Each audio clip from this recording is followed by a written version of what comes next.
Now you listen to me. You're in my country now. You're my wife. You do as I say, you understand me? Betty came to her husband's hometown for the first time and was forced to accept a special gift. It was a women-only burqa that only left the eyes exposed when worn. Looking at the women around wearing burqas, Betty felt a sense of depression and unease, so she couldn't help asking her husband, Moody, what would happen if she didn't wear it. Mom answered in Persian, and Moody translated it for her. She said you'd get arrested. Although she already understood the seriousness of the matter, but Betty never expected that just because she showed her bangs, she actually attracted the management with guns. They looked anxious and kept accusing Betty of something. The bullets were already loaded, and they could shoot Betty at any time. It was not until Betty, who didn't understand the language, hid her bangs, that these people left satisfied. The frightened Betty couldn't help complaining to Moody. They're very strict about the dress code here. You must cover all. You must not be careless. Every single hair that is not covered is like a dagger that you aim at the heart of our martyrs. Yeah, come on.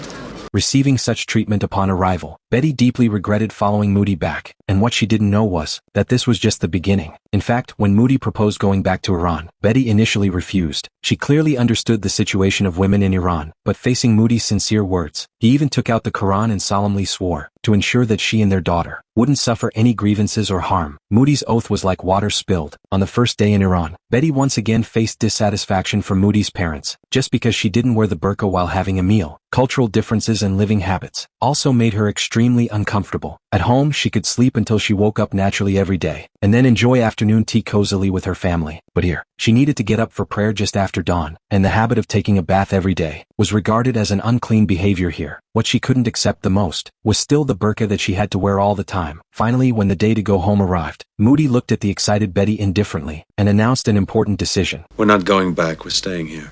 What? I want us to live in Iran. No. There's nothing for me in America. No.